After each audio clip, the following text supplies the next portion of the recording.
In 1995, 14-year-old John Hran was camping with his friend Christian by a quiet lake.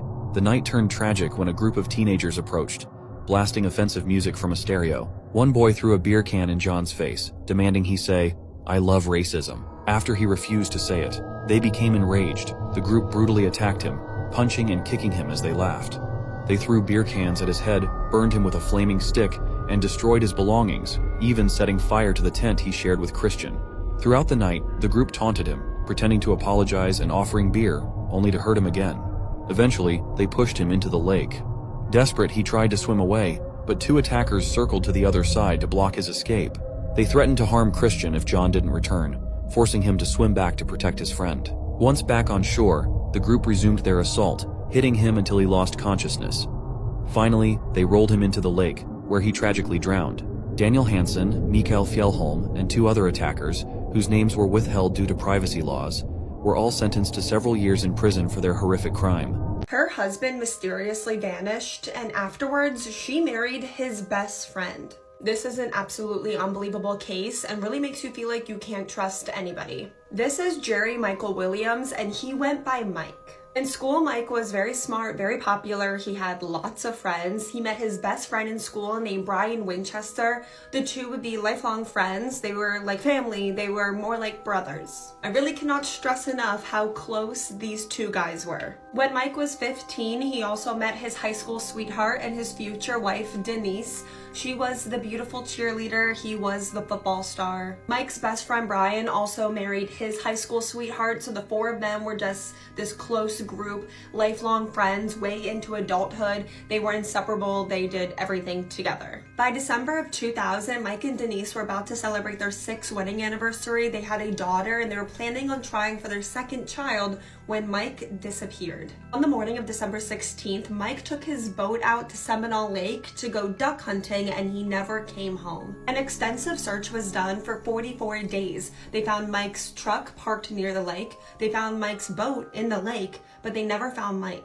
At first, it was believed that this was a terrible, tragic accident, that Mike's boat got caught on something that was at the bottom of the lake, which flung Mike from the boat, and he unfortunately drowned. Apparently, 79 people have fallen into this lake and have unfortunately drowned, but all of their bodies have been recovered except for Mike. They never found Mike's body. So now the new theory was that Mike fell in the lake, he drowned, and then he was eaten by alligators, because this was Florida, after all. Everyone just seemed to accept this answer, except for Mike's mother. She just felt like there were too many things that didn't add up. For one thing, the theory on how Mike was flung from his boat just made no sense. When Mike's boat was found, it still had a full tank of gas, and if Mike was flung from the boat, he never would have been able to turn off his boat, which means it would have just drove itself in circles and eventually had run out of gas. But if he hadn't been flung from the boat, then how did he fall out of the boat? Also, at the time that Mike vanished, it was abnormally cold in Florida with low temperatures that were way below freezing. And alligators do not eat when it's cold. They don't eat, they don't hunt, they don't go attacking humans. They go into like an almost hibernation. Also, alligators don't eat people whole. If Mike had been eaten by an alligator, there would be signs. But nothing of Michael's was ever found. No parts of Michael, none of his clothes, none of his belongings, nothing. Until things started to magically show up. 6 months after Michael vanished, his waders, his jacket, his hunting license, and his flashlight were all found at the bottom of Seminole Lake, which further proved to everyone that Michael did fall in the lake and drowned. But here's the kicker. All of the belongings were in perfect condition. Even the flashlight was still turning on after supposedly being at the bottom of a lake for 6 months. It kind of seemed like maybe these items were planted there, but for what reason? Unfortunately, Michael's mother started to suspect that her daughter-in-law, Michael's wife Denise, maybe knew something more. Denise was oddly calm. She never helped in the search for her husband. She had a memorial funeral service for him very quickly after he disappeared. And when Denise heard that her mother-in-law was looking into Michael's disappearance, she threatened her. She told her to stop looking into her own son's disappearance, or she would never let her see her granddaughter ever again. Denise also tried to cash out on her husband's life insurance policies after Michael had only been missing for 19 days. This request was denied because there was no concrete proof that Michael had drowned in the lake or that he was even dead at all, but shortly after Denise's requests were denied, all those items that belonged to Michael were found in the lake. And afterwards, Denise was granted a death certificate for her husband Michael and was given access to Michael's 3 life insurance policies, which totaled over $1.7 million. Shortly before Mike disappeared, he went and got a 3rd life insurance policy for $1 million, even though he already had 2, which totaled $750,000. And you would never guess who wrote and sold Mike that 3rd life insurance policy. It was his best friend, Brian, his lifelong best friend. And after Mike disappeared, his lifelong best friend, Brian, left his wife and then married his missing best friend's wife, Denise. Very, very suspicious. But there just was no evidence that anything other than a terrible tragic accident happened, but Mike's mother just would not give up on trying to find out what really happened to her son. And after being dismissed for years, no one believing her and just thinking she was some crazy lady, law enforcement finally started to take her seriously. There was just this one detail that just didn't sit right with anyone. Mike never went hunting, he never went on his boat alone. And when his boat was found, there were 2 life jackets on it, which made law enforcement strongly believe that there was someone else on Mike's boat with him when he disappeared. And they strongly suspected that Mike's wife Denise and Mike's best friend Brian, who were now married, knew something else. But Brian and Denise would not talk to the police anymore until August of 2016. By August of 2016, Brian and Denise had been having trouble in their marriage for quite some time. Brian had been unfaithful and Denise had filed for divorce. Brian was so unhappy about that he held his wife Denise hostage and threatened her with a weapon. Denise was able to convince Brian to let her go with promises that they could talk things out and try to work things out, but after he let her go, she immediately went to police to press charges against him. Investigators were hoping that this was the key to getting one of them to crack against the other, and they were trying to get Denise to turn against Brian and tell them what really happened to Mike, her first husband, but Denise would not budge. She wouldn't say anything about what happened to Mike.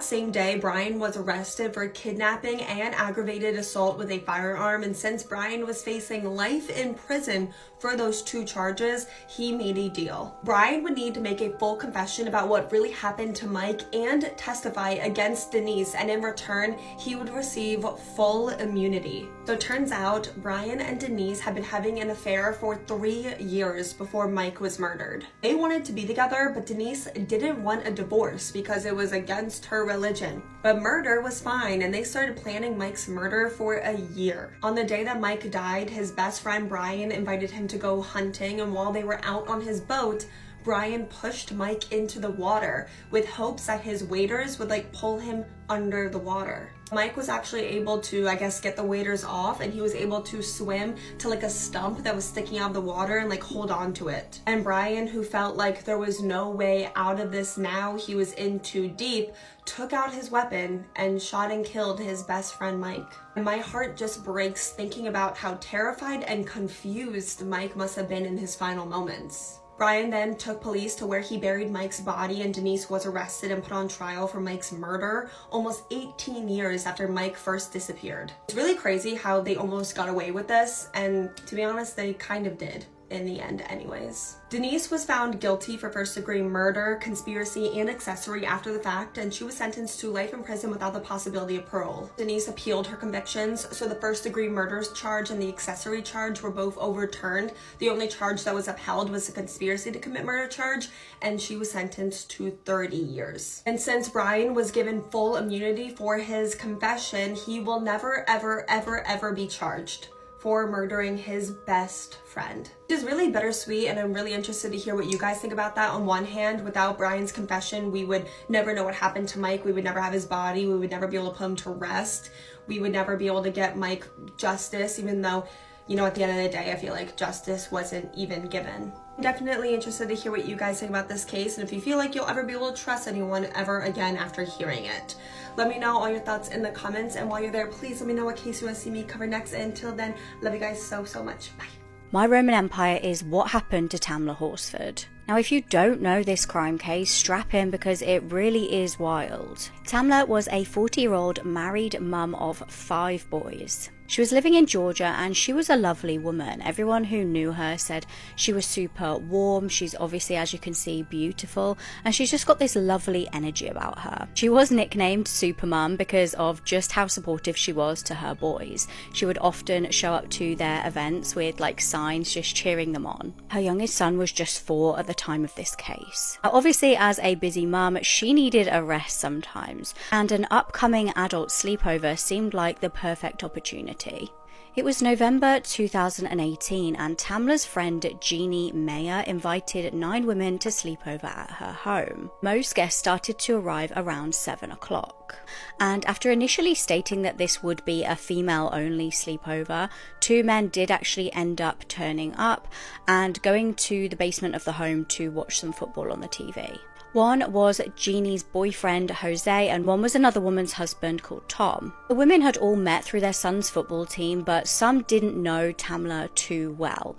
Tamla was also the only black woman there, and some people feel this may be relevant in this case and how things panned out. Tamla showed up with a gift of a bottle of tequila, and I feel like this is a really nice thing to do, you know, to show up at somebody's house if you're invited to stay over and just kind of bring a bottle of something. However, all of the women declined to drink this, and in their recollections of the night were pretty disgusted by the smell of this drink.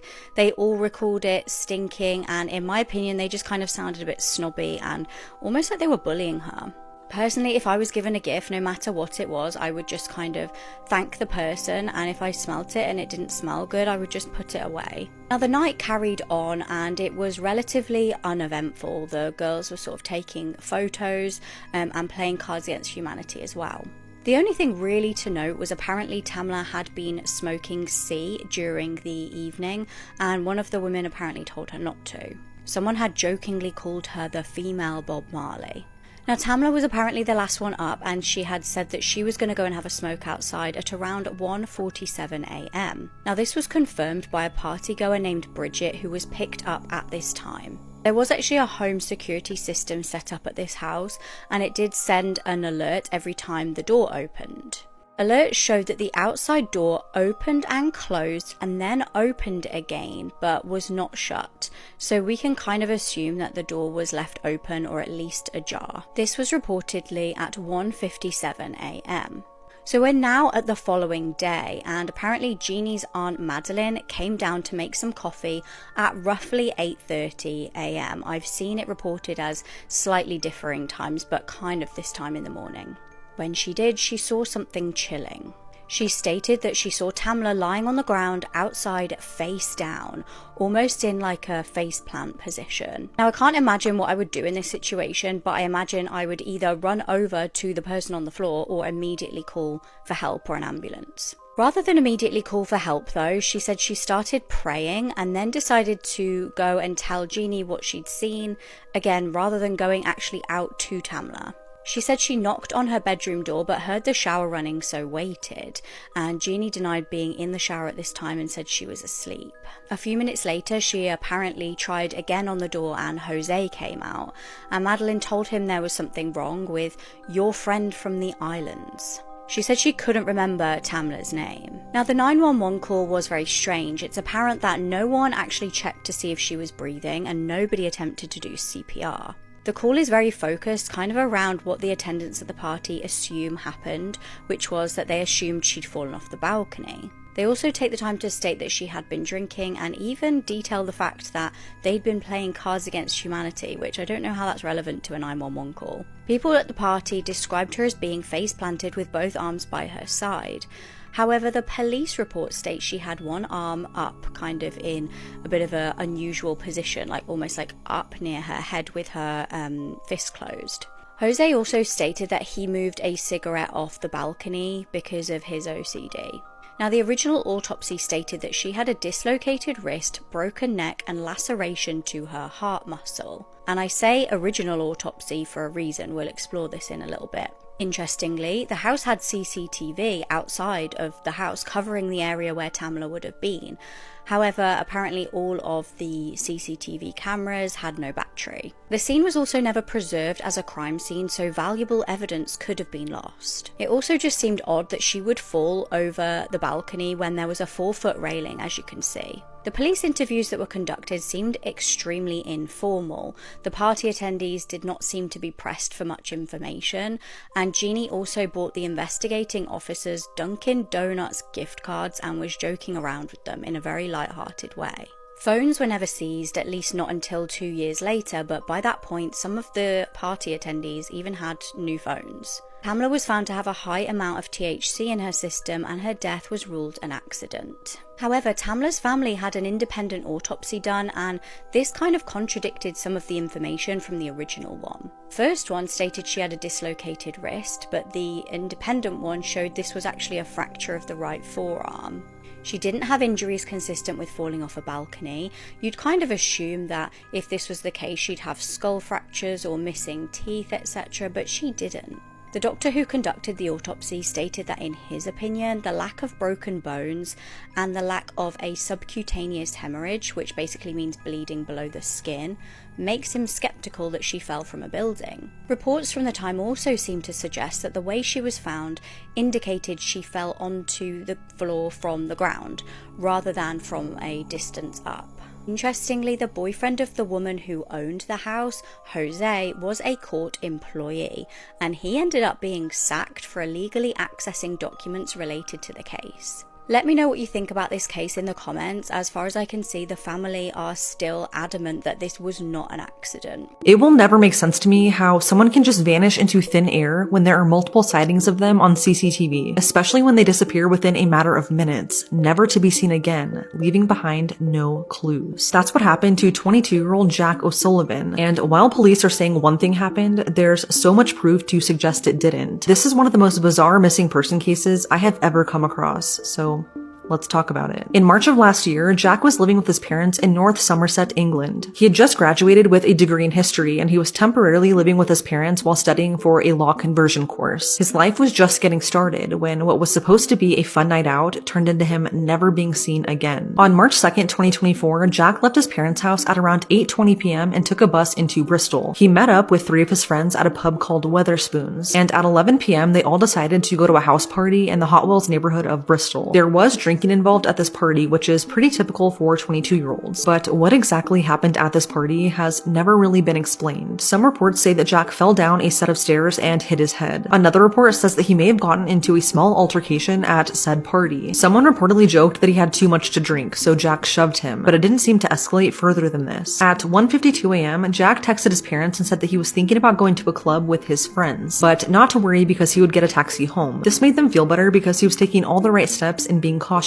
You know, not drinking and driving, sending them updates, and he even had an AirTag on him just in case. But then 5 a.m. rolls around and his parents realize that he still isn't home, and when he didn't answer their calls and texts, they began to worry. This is when they decided to look up Jack's location on his iPhone, which was at an address in the Granby Hill area. Feeling like something wasn't right, they went to this address at 5:40 a.m., so literally 40 minutes after realizing he hadn't come home. But when they got there, no one could give them any answers. They rang the doorbell over and over again, and only one person answered, and this person said that no one knew where Jack was. Jack was reported missing later that same day, and this is where things start to get strange. So police started combing through his phone records to see if they could piece together a timeline of his last movements. They also started reviewing hundreds of hours of CCTV footage to see if they could spot Jack, and luckily this provided some good information. So we know he texted his parents at 1:52 a.m., but at 3:17 a.m., Jack was seen walking onto a grassy area at the intersection of Brunel Lock Way and Brunel Way. At 3:24 a.m., he tried calling his friend who was still back at the house party in Hotwells, but he didn't answer. Then there was a sighting of Jack on the Plimsoll Bridge heading towards Bristol City Centre. A few minutes later, the friend he tried calling ended up calling him back, but after Jack answered and said hello, the call got disconnected. About 10 minutes later, he was seen once again on CCTV walking along the Bennett Way slip road, heading back towards Hotwells, where the house party was and where all of his friends were still at. His phone last pinged at 5:40 a.m. at the address in the Granby Hill area, and we know this because his parents tracked his phone to that exact location. But at 6:44 a.m., his phone officially went dark. With all of this footage of him, everyone thought that it wouldn't be long until Jack was found. found, but sadly that was not the case. So then a massive search for Jack was launched, which involved police, tracking dogs, and drones, and they searched by land, air, and water. The area where Jack went missing was near the floating harbor and the Cumberland Basin, so there was a good amount of water in the area, which led authorities to believe that he possibly fell into the water. So they heavily searched the water and even used sonar equipment, but not a single trace of Jack was found. The night he went missing, he had all of his personal belongings on him, including his phone, wallet, keys, debit card, and his AirTag. And with the AirTag, it gave his family some hope that they would be able to pinpoint his exact location. But again, that was not the case. Authorities tried locating his AirTag, but they never found it. And I guess that was because it wasn't ever registered correctly. That, along with all of his other personal belongings, have never been found to this day. So then authorities started combing through his cell phone data to see if there was anything important that could help figure out what may have happened to Jack. But this didn't provide any leads. Jack has never been seen or heard from since that night, and there's been no activity on his debit card or phone since. It's truly as if he vanished into thin air. Right off the bat, it seemed like police were pushing this narrative that Jack fell into the water and drowned that night. But it wasn't until 3 months into the investigation that his parents began questioning how the police were handling their son's case. This is when police called up Jack's family and said, quote, "We believe Jack fell into the water and drowned, and there's a chance you'll never see him again." End quote. Police then gave the family all of the CCTV footage from the night Jack disappeared, telling them it was no longer of any use. But to them, it really felt like the police were just brushing this off and didn't really care. So they decided to comb through the CCTV footage and just so happened to find footage of Jack walking away from the river. And they also found the very last footage of him at 3:40 a.m., returning to Hot Wells. This was footage that police had missed, and how that happened, I don't understand. So from the CCTV footage, it seems as though he didn't enter the water at all, even though the police are adamant that he did, when there's absolutely no evidence suggesting that he did. The police's theory to this day is that Jack ran down this hill and at the bottom of it fell into a lock. But where they say he fell in doesn't make any sense, because he would have had to cross 6 lanes of traffic while intoxicated and not getting hit by a car, and then he would have had to fall over barriers that are waist high. Doing all of that drunk, at least to me, doesn't seem that easy. So because of all of this, Jack's family feels as though the police are not taking this case seriously at all. I mean, on top of them missing crucial sightings of Jack on the CCTV footage, there were also several chunks of CCTV footage missing, and if that was done on purpose,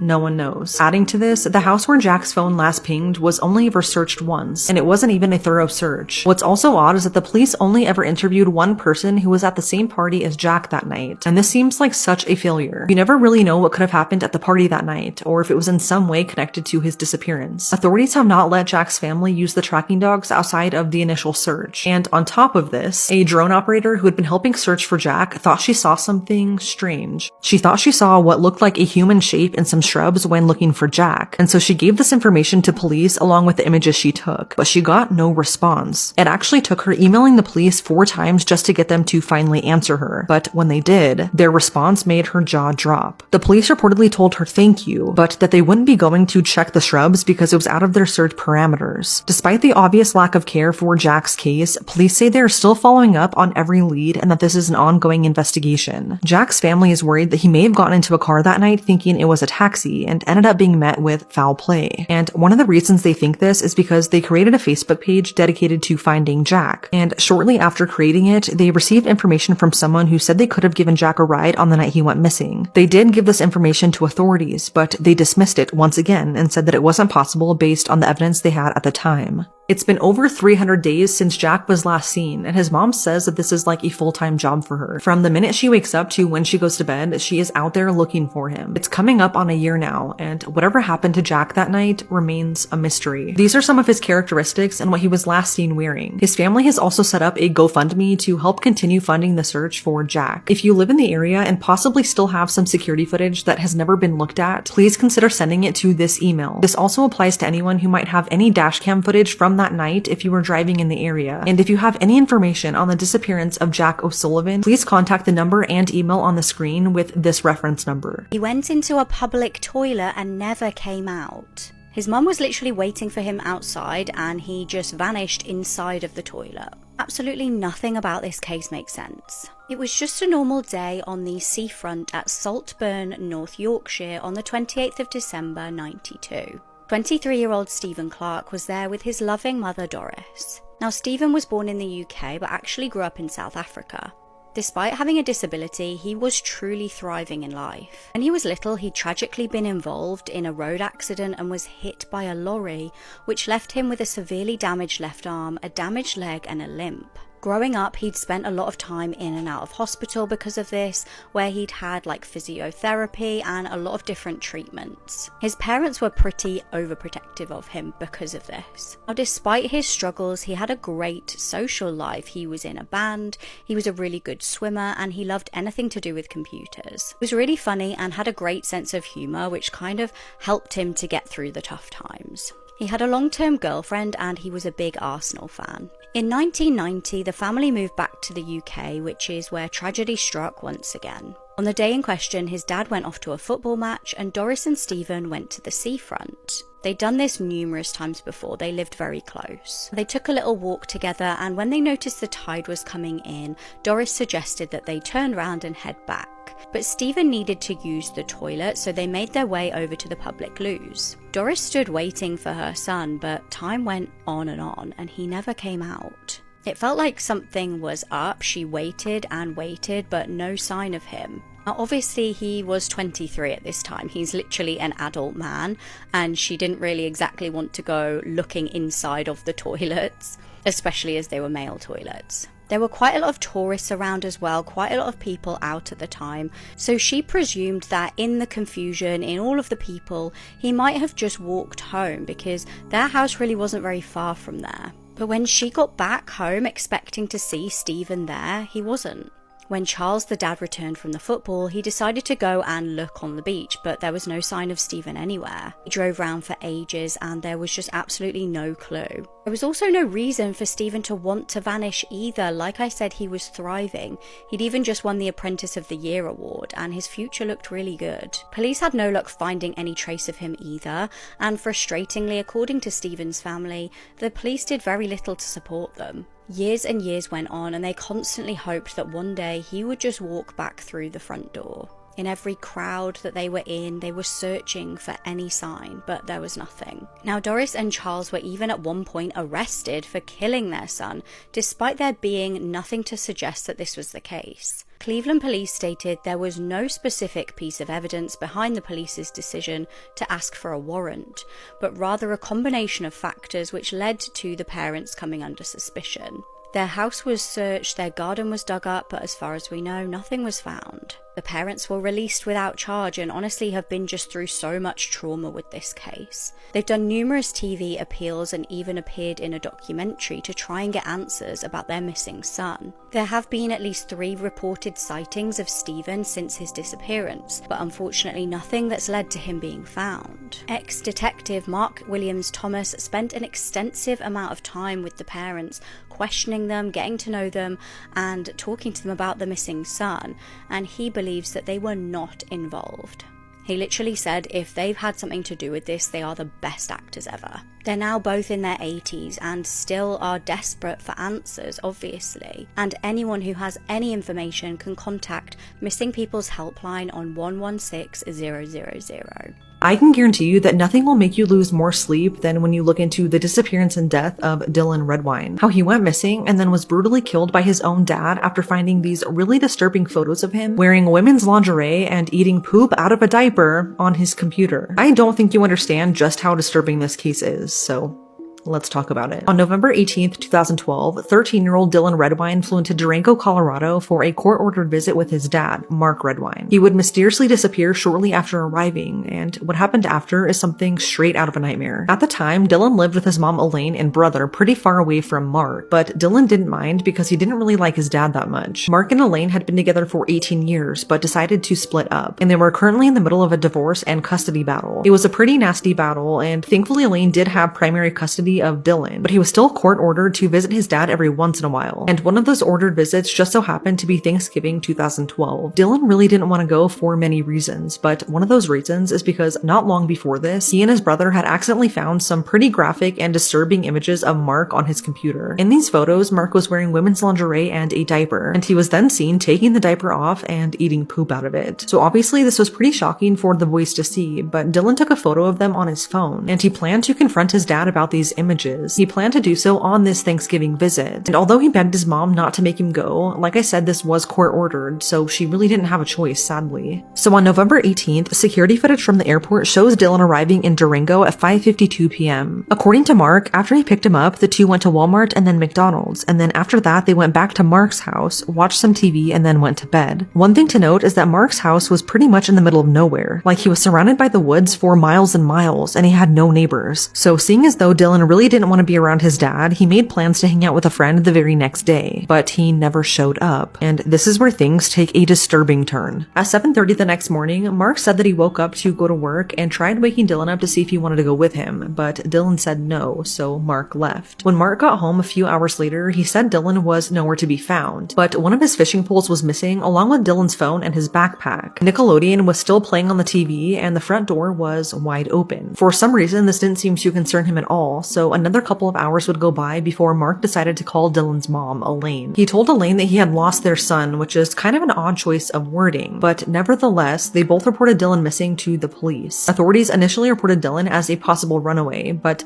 Elaine knew right off the bat that Dylan would never do that. And Mark's whole story involving the fishing pole didn't make sense to her as well, because Dylan didn't even like to fish. Furthermore, Dylan was literally always on his phone, and there'd been no activity on it since the night before, not long after he got back to his dad's house. Elaine knew from that very initial phone call with Mark that he was in some way involved in Dylan's disappearance, but she still held out hope that he would be found safe. Authorities issued a massive search for Dylan in the woods surrounding Mark's house, but absolutely nothing was found. It was like he vanished into thin air, and none of his personal belongings that he had on him were found either. As police searched for Dylan, Mark publicly pleaded for his son to come home safe, as everything to him pointed to Dylan having been kidnapped. But Dylan's family weren't the only ones who questioned Mark's innocence. The police weren't buying Mark's story, and he was known to have a violent temper. But at this point in time, nobody could prove that Mark was involved. Months after Dylan's disappearance, Mark, Elaine, and Dylan's older brother went on Dr. Phil to review the case, as everyone pretty much knew that Mark was somehow involved. But Mark agreed to go on Dr. Phil to prove his innocence, and let me just say, his behavior on the show was so disturbing, especially now looking back.